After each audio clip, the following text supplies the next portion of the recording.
here's Brody Brazil. You know, when it comes to the Oakland A's and potential relocation to Las Vegas, there still remain so many more questions than actual answers. Like the 9-acre site at the Tropicana Hotel. How exactly will they fit a 33,000-seat stadium with a retractable roof on that small patch of land? It's never been done before on that size with Major League Baseball. Or attendance. They'll need a sellout for nearly 30 straight years. No team has ever come close to that, but it's what they'll need in Las Vegas to pay off bonds being floated by Clark County to pay for the construction, help pay for the construction of the stadium. Anyway, things of that nature, but here's another problem/question about the A's. What if they are granted relocation? And what if they're good in like 2025 or 2026 or even a little bit after that before they could actually even get to Las Vegas? This season alone, we've seen a transformation of the green and gold. We've seen some new players get called up. We've seen some forward momentum. In their first 62 games, 12-50. It's a 193 winning percentage, which they've more than doubled since then. And I know 34-49 is not necessarily anything to write home about. You're well below a 500 record, but you're at a 410 record.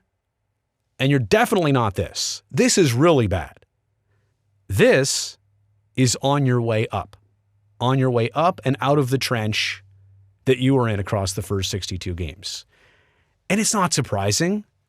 This is what the Oakland A's do from a player perspective and from a personnel perspective. They regenerate. Sometimes it doesn't hit the same or it doesn't go as quickly. I mean, last time, this is so familiar to the summer of 2017. First half, not great. Second half, almost a 500 record. Why? Primarily because you called up Matt Chapman and Matt Olson. And the culture changes and winning changes things, and all of a sudden you're headed back in the right direction. But what do the A's have right now? Well, they've got the start. A Geloff, Esteury Ruiz, Lawrence Butler, J.P. Sears, Mason Miller. They've got team control over almost all these players until like 2027 or 2028. They're also still a few years away from being good, being competitive, being respectable. And I'm putting the question mark right here at the playoffs in 2026. That's very much unknown, but looking at past trajectories of the team, if we're here in 2023 and the trend is going from down to back up again, it wouldn't shock me entirely if the Oakland A's could be playoff quality, playoff caliber again by 2026. But if Las Vegas gets approved as a relocation, we know the A's are playing 2024 in Oakland. And we know next year that their goal would probably have to be just to get back to 500 baseball. Okay. But what if they get good in 25? What if they get really good in 2026? And they stay that way in 2027? We still don't know where this team is going to be playing their games. Unknown where a playoff team might be playing their games for those 3 years. Does MLB really want a playoff contender? Like, let's go back to the 97-win teams for the A's of 2018, 2019, and the equivalent of that in 2020. Do you want a division-leading team playing somewhere in a minor league ballpark? Is that a good look? It's kind of what the Arizona Coyotes are going through right now. Now, they're not a good team, and they're not projected to be even a playoff team for the near future, but they are playing temporary seasons at a college hockey arena in Tempe. Mullet Arena. They built it for the Arizona State Sun Devils hockey team. Seats 5,000. Well below what the Coyotes should be drawing in, but they got kicked out of Glendale. And their new arena that they're hoping to announce by January in Mesa, that's a few years away still. What if the Coyotes made the playoffs?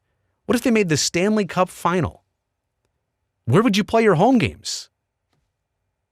5,000-seat arena? That would never fly. How about playoff games in a minor league ballpark?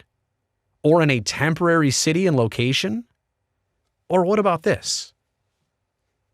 in some way, and I don't know all the details of how this would happen, the A's would obviously, I don't think they'd be against staying in Oakland. That's probably their first preference. It's easiest. It's cheapest.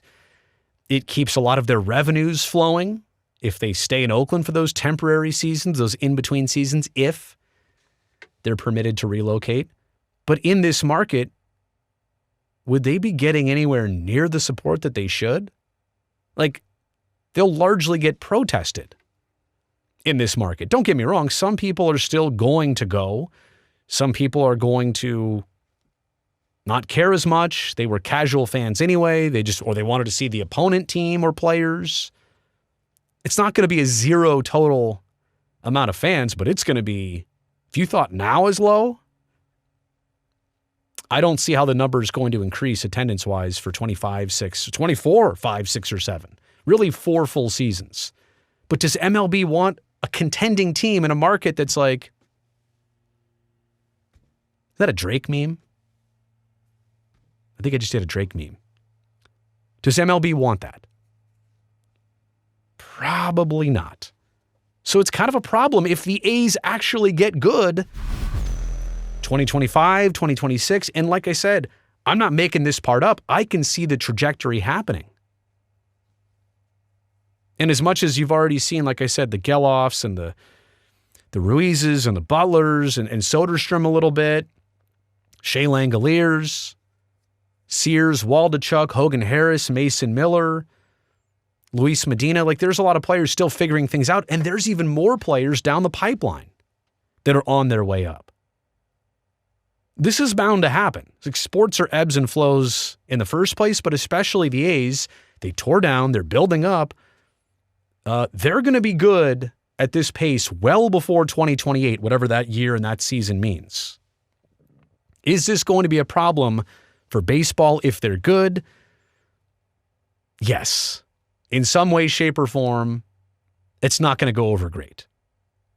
Thumbs up on this video down below since you made it here to the end. You know I appreciate that. And don't forget, subscribe to this channel so I can definitely see you back here next time.